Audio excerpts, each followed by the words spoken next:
이 자리에 오신 여러분들을 주님의 이름으로 환영하고 축복합니다. 예수님의 행적 따라가기 14번째 시간, 오늘 설교 제목은 죄를 사하는 권세. 뭐 하는 권세요? 죄를 사하는 권세입니다.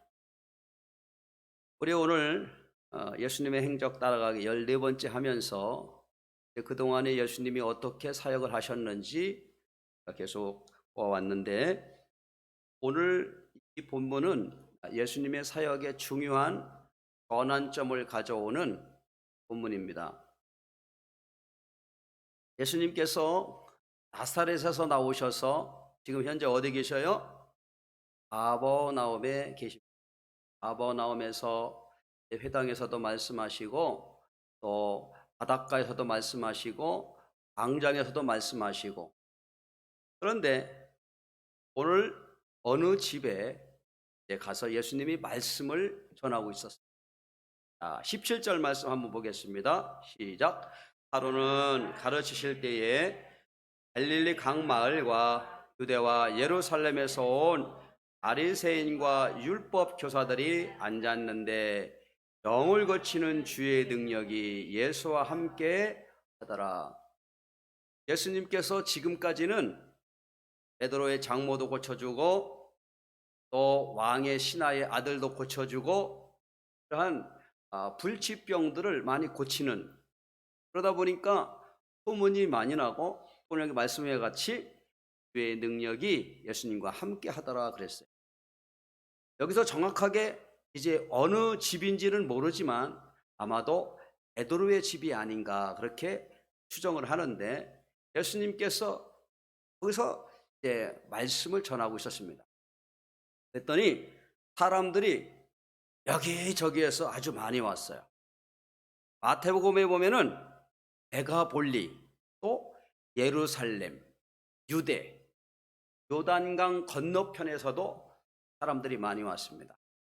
17절 거기 보니까 갈릴리 각 마을과 유대와 예루살렘에서 왔다. 지금 예수님이 계신 가버나움하고 유대 쪽하고는 거리가 걸어서 3일 길을 가야 될 만큼 먼 거리입니다. 그런데 거기서까지도 예수님의 그 소리를 들려왔어요.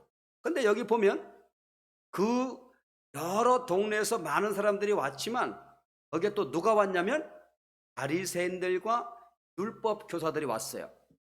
자, 이 사람들은 어떤 사람들이냐? 바로 예수님을 감시하려고 오는 사람들이 바로 이 사람들이었습니다. 어찌 되었든 이제 예수님께서 이제 그 어느 집에서 이렇게 말씀을 막 증거하고 계신데 갑자기 저 천장에서 기와장이 움직이는 소리가 들리고 뭐가 내려오는 거예요. 또 한번 18절 한번 읽어보겠습니다. 시작. 한 중풍병자를 사람들이 침상에 메고 와서 예수님 앞에 들여놓고자 하였으나 무리 때문에 메고 들어갈 길을 얻지 못한지라 지붕에 올라가 기와를 벗기고 병자를 침상째 무리 가운데 예수 앞에 달아내리니. 어떤 중풍병자는 온몸이 마비된 사람입니다. 이러한 병에 걸리면요, 이 사람들은 정말 평생 가장 불쌍한 병이 중풍병이에요. 지금도 암병보다도 더 이렇게 큰 무서운 병이 바로 중풍, 뇌 쪽에 있는 병입니다. 그런데 이 사람이 이렇게 살아가고 있는데 친구들이 침상 이렇게 들 것을 만들어 가지고 메고 예수님 앞에 가면 혹시라도 이 병을 고칠 수 있을지 모르겠다 하는 그러한 마음을 가지고 왔지요. 예수님 앞에 와보니까 그 집에 발 디딜 틈이 없을 만큼 사람들이 꽉 차 있었던 거예요. 야, 어떻게 하지? 우리 다시 돌아갈 수도 없고. 그러자 누구 생각인지는 모르지만 그럴 거 없어, 지붕을 통해서 올라가지. 우리나라 이 집의 지붕과 같은 곳이 아니고 이쪽 지역은 지붕이 낮고 이렇게 평평해서 기와장 같은 거 이렇게 덮어져 있어요. 그래서 거기로 이렇게 올라가 가지고 이제 이 기와장을 걷어냈습니다. 예수님이 집안에서 말씀을 하시는데 위에서 갑자기 사람들 소리가 들리더니 뭐가 들것으로 사람이 쭉 내려오는 거예요. 20절 한번 또 읽어볼까요? 시작. 예수께서 그들의 믿음을 보시고 이르시되 이 사람아 내 제사함을 받았느니라. 예수님께서도 얼마나 네 명의 친구들이 들것지겠다고 들것으로 내려오는 그 사람들의 그 행위를 보시고 칭찬하신 것입니다. 이 사람이 많은데 들어오질 못하니까 천장에 올라가 가지고 들것으로 내리는 그 사람들의 그 믿음이 또 하나님 예수님 보시기에도 아주 좋았던 것입니다. 그래서 그들의 믿음을 보시고 그렇게 말씀했어요. 우리들도요, 어떤 일을 하려고 할 때 하나님이 주시는 그러한 마음이 감동이 되려고 하면 열심히 도전을 하고 나가야 됩니다. 제가 이 설교를 준비하면서 갑자기 떠오른 것이 있었는데 바로 정주영 회장이 떠올랐습니다. 그 서산만에 천수만에 간척질할 때 거기를 이제 그 물막이 했지 않습니까? 여러분들도 가보셨을 거예요. 이 간척 사업을 할 때 이제 길이가 약 8km 되는 그런 이 물을 막아야 되는데 양쪽에서 이렇게 덤프 트럭으로 부어서 흙을 이렇게 메워서 오고 있는데 이제 가운데쯤 돼 가지고 이제 이 물을 연결을 해야 되는데 이거를 근데 이 물살이 세 가지고 도저히 연결을 하지 못했어요. 그 길이가 한 200m 정도 됩니다. 그 트럭을 갖다가 이 돌을 갖다 넣으면 뭐 물살 때문에 큰 돌들 다 굴러 떠밀려 가는 거예요. 그러자 어떻게 하면 좋을까 하다가 정 회장이 좋은 아이디어를 생각했어요. 바로 저 물산에 자기가 나중에 쓰려고 했던 폐유조선을 갖다가 그 길이가 약 한 300m 정도 됩니다. 그 폐유조선을 양쪽 이렇게 물살 센 그 앞에다가 딱 갖다 놓고 물살을 약하게 한 다음에 거기에다가 덤프를 갖다가 돌을 넣으면 되겠다 싶어가지고 그렇게 시도를 했어요. 그래가지고 그 배를 갖다 배에다가 물을 다 넣은 다음에 배를 가라앉혀 버렸어요. 그러면 물살이 그 배에 막혀서 세지지 않겠습니까? 그래가지고 결국에는 그 난공사 물막이 공사를 잘 마쳤던 그것이 이 성경을 읽으면 생각이 났습니다. 우리가 이 정 회장도 그런 말을 했어요. 어떻게 그러한 생각을 했습니까? 그랬더니 위기가 있을 때 새로운 기회를 갖게 된다는 생각을 하게 됐다. 우리도요, 이 중풍병자가 예수님을 만나려고 왔지만 사람들이 많아서 만나지 못하고 그냥 돌아갔었으면 그 사람은 병을 고치지 못했을 것입니다. 바로 장애물이 있지만 그 장애물을 하고 나가려고 하는 믿음과 열정이 있어야 된다는 것을 오늘 우리에게 보여주고 있습니다. 여기 계신 여러분들도 하나님이 주시는 그 믿음과 열정으로 하나님이 주신 그 뜻과 또 사명을 잘 감당하기를 주님의 이름으로 축원을 드립니다. 그 4명의 사람들 그들의 믿음을 보시고 이렇게 말씀하셨어요. 이 사람아 내 죄 사함을 받았느니라 그렇게 했어요. 여기서 참 중요한 내용이 있어요. 예수님께서 너희들이 믿음이 참 좋구나. 내 병이 치유되었다. 그렇게 말씀하지 아니하시고 내 죄사함을 받았느니라. 이렇게 말씀했습니다. 그 얘기를 들었던 옆에 있던 바로 사람들이 뭐라고 반응했습니까? 21절 시작. 서기관과 바리새인들이 생각하여 이르되 이 신성모도 가는 자가 누구냐? 오직 하나님 외에 누가 능히 죄를 사하겠느냐? 이 말이 문제가 됩니다. 아까 제가 처음에 말씀드렸죠? 오늘 본문에 이 본문서부터 예수님의 행적의 사역의 전환점이 이제 시작된다고 말씀을 드렸어요. 사역의 방법의 전환점이 나타나게 됩니다. 바로 예수님께서 중풍병자를 고치시면서 내 죄 사함을 받았느니라 이렇게 말씀하신 것이 문제가 됐습니다. 무슨 문제냐면 이 바리새인들과 서기관들은 율법을 연구하는 사람들이고 이 사람들은 자신들의 율법의 신념을 가지고 지금까지 살아왔던 사람들이에요. 그래서 나는 그래도 하나님의 율법을 잘 지킨다 라고 하는 신념을 가지고 살아왔던 사람들인데 예수님이 지금 하는 말씀이 하나님 앞에 도전하는 그런 말을 하는 거예요. 그들이 보기에는. 그래서 바로 대답한 것입니다. 신성모독이로다. 만약에 여기서 예수님이 그 중풍병자를 보고 내 병이 나았느니라 이제 가라 그랬었으면 아무런 문제가 나타나지 않았을 텐데 예수님은 그런 말씀하지 아니하시고 죄에 대한 문제를 말씀하셨어요. 그러면서 내 죄사함을 받았느니라 이렇게 말씀하신 것입니다. 서기관들이 생각하기에는 이 죄사함의 문제는 누구만 할 수 있는 일이에요? 하나님만 할 수 있는 일을 바로 이제 예수님이 그런 말을 하니까 서기관들이 거부감을 갖게 된 것입니다. 자, 22절 말씀 볼게요. 또 시작.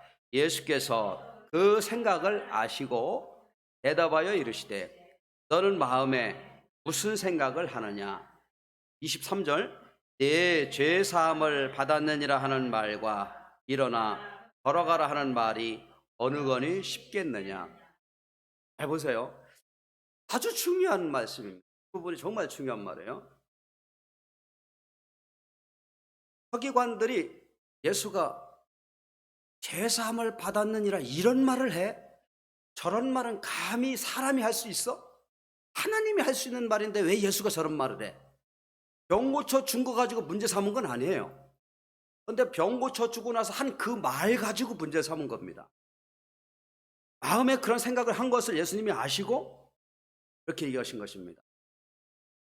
내 죄사함 받았느니라 하는 말 이거 하고 일어나 걸어가라 하는 말이 어느 것이 쉽겠느냐.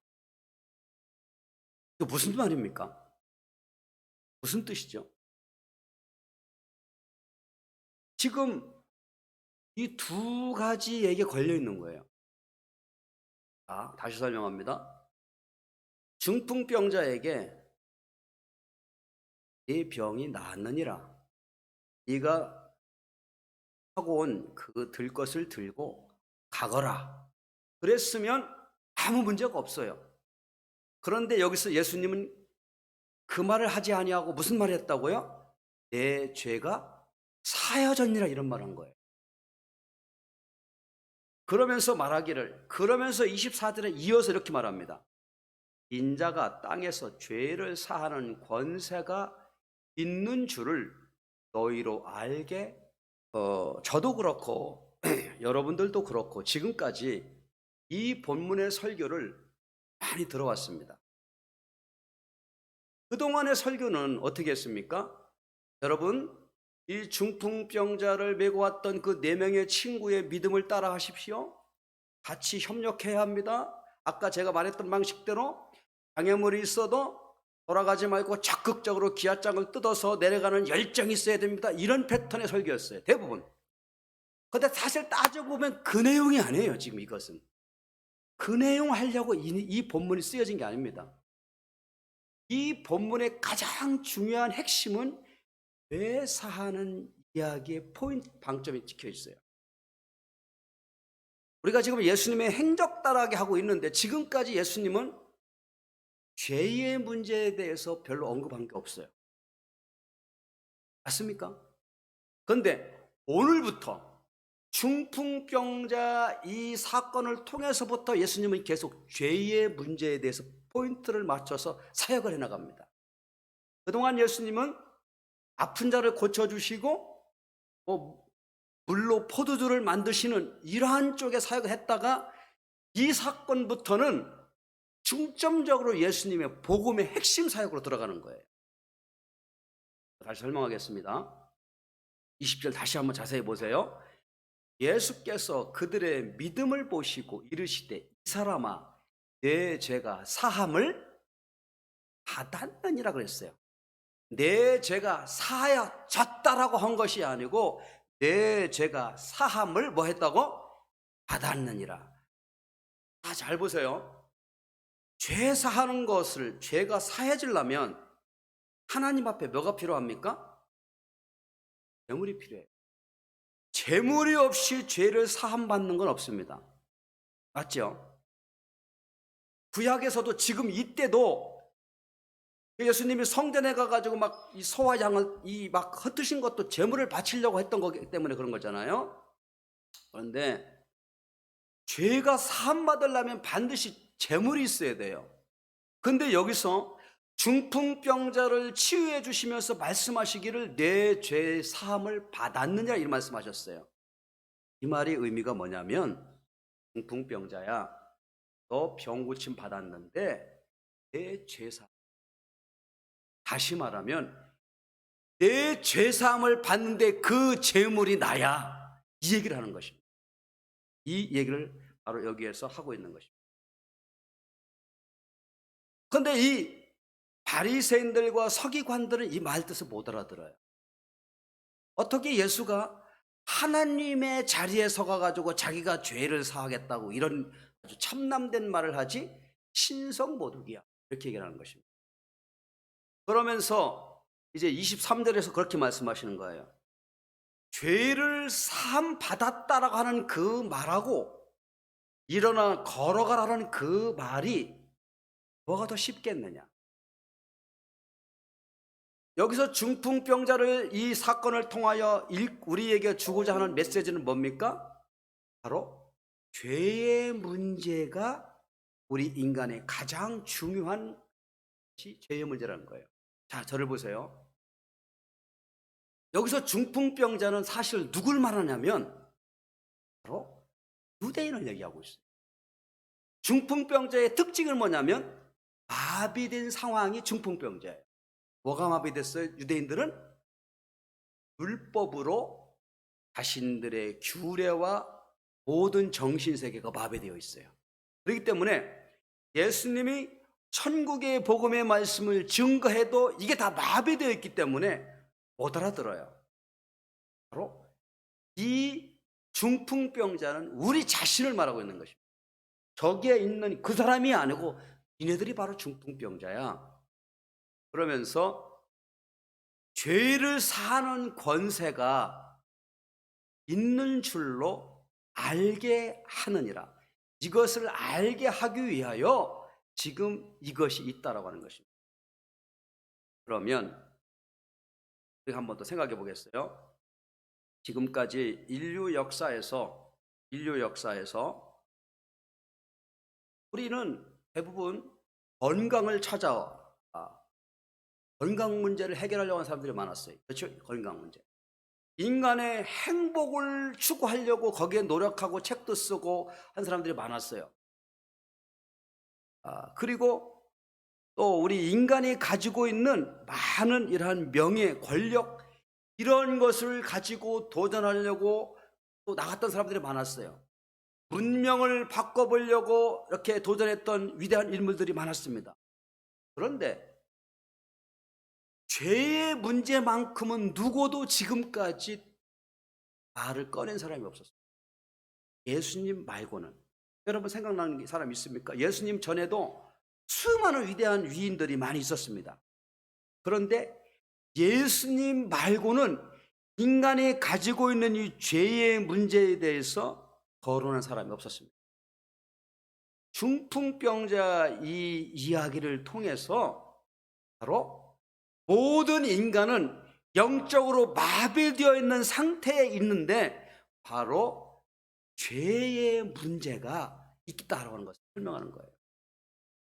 죄의 문제에 걸려 있으면 중풍병자와 같이 아무것도 할 수가 없고, 그러니 죄사함을, 그런 말입니다. 그 죄사함을 어떻게 받아요? 내가 앞으로 재물이 될 거예요.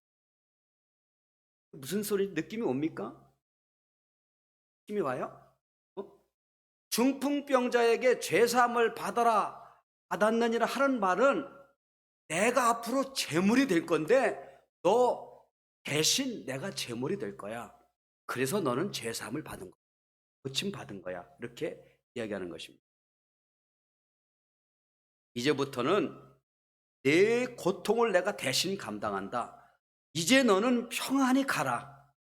다시 말하면 이 중풍병자 이 본문을 통하여 예수님의 속죄의 공로를 설명하는 거예요. 아까 제가 처음 말씀드렸죠? 예수님의 사역의 패턴의 전환점이 온다고. 이때부터는 예수님의 복음의 핵심이 들어가고 죄의 문제가 등장한다는 말씀을 드립니다. 여러분들이 누가복음 5장 이 중풍병자를 고치는 이 본문을 지금 제가 말씀드린 대로 이렇게 읽으면 이것이 정확한 해석입니다. 이어서 보겠어요. 25절 시작. 그 사람이 그들 앞에서 곧 일어나 그 누웠던 것을 가지고 하나님께 영광을 돌리며 자기 집으로 돌아가니 모든 사람이 놀라 하나님께 영광을 돌리며 심히 두려워하여 이르되 오늘 우리가 놀라운 일을 봤다 하는. 이 중풍병자는 예수님 말씀을 통하여 고침을 받았어요. 받았는데 여기서 고민이 생겼습니다. 무슨 고민이냐면 내가 이러한 병에 걸린 것은 중풍병에 걸린 것은 뭐 때문에? 죄 때문에 그렇다는 것을 인식하기 시작을 했습니다. 내가 죄를 지었더니 이러한 병이 걸렸구나. 다시 말하면 이 중풍병자는 내가 중풍병에 걸려서 나았다는 것도 중요하지만 죄라고 하는 인식을 갖기 시작했다는 거예요. 그러면서 죄의 문제가 무엇인지 깨닫기 시작합니다. 이것은 무슨 얘기냐면 인간이 가지고 있는 근본적인 문제가 뭐에 있다고? 죄에 있다는 거예요. 중풍병자 사건을 통해서 오늘 예수님이 또 누가가 우리에게 주고자 하는 것은 죄라고 하는 것을 끄집어낸 거예요. 생각해 보세요. 그냥 중풍병자가 4명이 데리고 와가지고 침상 막 기와장 뜯어내고 안 받았다. 이것은 너무 단순한 스토리예요. 그냥 그거 하나로만 따지면. 그런데 여기서 얘기하는 것은 정말 중요한 것은 죄라고 하는 것이 우리 인간이 가지고 있는 근본적인 모든 불행, 죽음, 질병 모든 것의 뿌리라고 하는 것을 설명하고 있어요. 이 본문을 통해. 그러면서 이제 이 문제를 가지고 예수님이 어떻게 하시겠다고? 해결하기 위해서 나가고 계신다고 하는 내용이 여기에 있는 것입니다. 이 본문에. 그래서 이것을 중풍병자가 깨달은 겁니다. 깨달은 거야. 여기서 보면은 놀랐다 그런 것은 하나님과 영광을 돌렸다는 것은 자기가 병의 치료를 받았기 때문에도 그런 것지만 이 본문의 깊은 의미는 거기에 있는 것이죠. 오늘 본문에 읽질 않았지만 27절에서 39절도 제가 보려고 합니다. 이 본문의 내용은 마태, 레위 마태 아시죠? 마태 12 제자 중에 마태가 부름받는 제자로 부름받는 장면이에요. 현재까지 여기에서 지금 정식으로 제자가 된 사람은 몇 명? 4명이에요. 4명이었는데 이제 어느 날 이 사건이 있고 난 후에 예수님이 어느 길을 27절 한번 읽어보겠습니다. 시작. 그 후에 예수께서 나가사 레위를 하는 세리가 세간에 앉아있는 것을 보시고 나를 따르라 하시니. 그 후는 언제예요? 바로 중풍병자 사건 난 후에 얼마 만인지는 모르겠어요. 어느 길을 예수님이 가시는데 그 길을 어디를 가셨냐면 세관, 세금 걷는 세관 앞을 지나가고 계셨습니다. 그때는 아마 4명의 제자들이 함께 동행을 했었어요.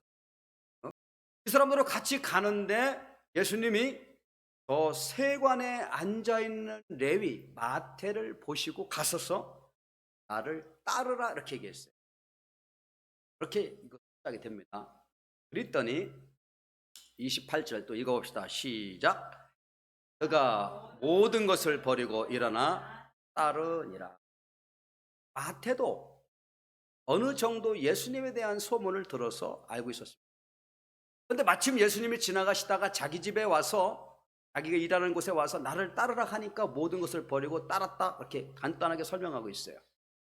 그리고 나서 29절에 자기가 예수님의 제자가 된 것을 보고 감사해서 마태가 잔치를 베풀었어요. 예수님을 위해서 잔치를. 그 내용이죠. 29절 시작. 레위가 예수를 위하여 자기 집에서 큰 잔치를 하니 세리와 다른 사람이 많이 함께 앉았느니. 자기가 제자가 되고 나서 예수님이 그 스승이 돼서 이제 잔치를 베풀었는데 이 사람이 많은 사람이 와 있어요. 와 있는데 이때도 또 누가 왔냐면 예수님을 감시하는 세력이었던 바리새인들과 서기관들이 같이 온 거예요. 와가지고 뭐라 그러냐면 말이야, 예수 말이야, 어찌하여 저 죄인 세리와 함께 앉아가지고 밥 먹고 저렇게 교제하는 거지 하면서 비난했어요. 여기서도 등장하는 단어가 뭡니까? 죄인이라는 단어가 등장. 앞에 중풍병자에도 뭐가 등장합니까? 죄라는 단어가 등장해요. 연결되고 있어요. 죄라는 것이 계속 이때부터 죄라는 개념이 계속 놓치지 않고 십자가까지 갑니다. 이것이 복음의 핵심이에요. 그래서 예수님이 하니까 서기관들이 뭐라고 얘기했냐면 어찌하여 이 선생님은 세리와 죄인들과 함께 식사하나, 그렇게. 예수님이 뭐라고 말씀하셨어요? 31절 시작. 예수께서 대답하여 이르시되 건강한 자에게는 의사가 쓸데없고 병든 자에게야 쓸데나니 내가 의인을 불러 온 것이 아니 뭐를 불러? 죄인을 불러 회개시키려고 왔다. 그러니까 예수님의 지금 말씀은 또 바리새인들이 갖고 있는 의식, 그 당시 죄인의 상징은 세리와 동급인 사람이 또 있어요. 뭐요? 창녀였어요. 세리 창녀. 가장 낮고 천한 사람들이 이 사람들이었어요. 그런데 예수님이 그들과 함께 식사도 하고 이러니까 자기들은 경건하고 또 이렇게 거룩하다고 생각했더니 바리새인들이 비난하는 겁니다. 너희 예수는 왜 저 세리와 죄인과 함께 식사하고 그러는가? 그랬더니 그 말을 들은 예수님께서 나는 의인을 부르는 게 아니야. 죄가 없는 의인을 부르러 온 것이 아니고 죄인을 부르러 왔다. 그러면서 예수님 말씀하시기를 이제 34절에 중요한 말하고 읽어봅시다. 시작. 예수께서 그들에게 이르시되 혼인집 손님들이 신랑과 함께 있을 때에 너희가 그 손님으로 금식하게 할 수 있느냐? 그러나 그날에 이르러 신랑을 빼앗기리니 그날에는 금식할 것이니. 무슨 얘기입니까? 무슨 얘기예요? 예수님이 앞으로 십자가에 돌아가실 것 얘기하고 있어요. 지금 내가 여기서 이렇게 같이 밥 먹고 교제하지만 그것은 바로 혼인잔치와 같은 그러한 날이고 내가 여기 있을 수도 없는 그날이 온다. 그때는 지켜라. 그러면서 아주 유명한 말을 했는데 35절에 또 비유하여 이르시되 새 옷에서 한 조각을 찢어 낡은 옷에 붙이는 자가 없나니 만일 그렇게 하면 새 옷을 찢을 뿐이요 새 옷에서 찢은 조각이 낡은 것에 어울리지 새 포도주는 낡은 가죽 부대에 넣는 자가 없나니 만일 그렇게 하면 새 포도주가 부대를 터뜨려 포도주가 쏟아지고 새 부대도 못 쓰게 되리라. 이렇게 말씀했습니다. 자, 그래서 이제 말씀을 다시 한번 정리를 합니다. 중풍병자 이 병 고치는 일을 통해서 예수님이 가져온 주제가 뭐라고요? 죄사하는 거예요. 죄라고 하는 문제가. 그러면서 이 중풍병자가 죄사함을 받았느니라 하는 말은 곧 그 재물은 누가 된다? 말씀하시는 예수님이 된다는 것을 여기서 포함하고 있는 거죠. 그리고 이어서 이어지는 마태복음의 바로 그 말도 내가 의를 부르러 온 것이 아니고 죄를 부르러 왔다고 할 때 그 죄 문제를 예수님이 또 이 신랑 맞아서 함께 혼인잔치에 나와서 이 잔치에 참여한 사람들과 비유처럼 신랑이 지금 와서 같이 잔치하지만 신랑에 함께 하지 못할 때가 올 것이다. 그때는 금식하라. 다시 말하면 십자가를 염두에 둔 말씀을 하고 있는 것입니다. 여기서 우리에게 주는 메시지가 무엇이겠습니까? 사실 인간이 당하고 있는 모든 죄의 문제, 질병 문제, 또 죽음의 문제, 인간이 가지고 있는 모든 이 세상에 있는 문제들은 그 근본 뿌리가 죄예요. 두려움, 전쟁, 분노, 탐욕, 이런 모든 것들이 죄의 뿌리입니다. 이 죄의 뿌리를 예수님이 가지고 가시겠다는 겁니다. 어디로? 십자가 앞으로 가시겠다는 거예요. 예수님 이거를 아시고 중풍병자 앞에서도 얘기하시고 마태를 부르실 때도 얘기하셨어요. 근데 제가 여기서 한 가지 조금 혼자 생각하기를, 아마 이 현장에 있었던 5명의 제자들은 이걸 깨달았을까? 아직 못 깨달은 것 같아요. 제가 보기에. 그것은 현장에 있었던 제자들은 나중에서 부활하시고 난 이후에 그들이 그걸 깨달았다는 것을 그때는 고백을 해요. 그런데 이것은 아니었던 것 같아요. 우리는 여기서요, 중요한 것은 뭐냐면 예수님의 핵심 사역이 뭐로 등장하냐면 죄 문제를 해결하기 위한 사역으로 등장한다는 것입니다. 한번 따라해 봅시다. 갈릴리 제1차 사역은 죄 문제의 해결이었다.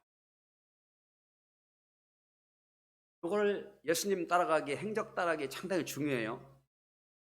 예수님께서 유월절 예루살렘에서 성전 정결 사건 하시고 가나에 오셨다가 혼인잔치집에 물로 포도주를 바꾸시고, 그리고 또 나사렛에 가셨다가 회당에서 말씀 전하시다가 동네 사람들로부터, 고향 사람들로부터 배척을 당하시고, 가버나움에 이사 오셨다가 가버나움에서 지금 4명의 제자들을 삼으시고 또 이렇게 대중 집회를 하시다가 중풍병자 이 사건을 통해서 예수님의 핵심 사역이 죄 문제를 해결하는 쪽으로 사역의 틀이 형성이 됩니다.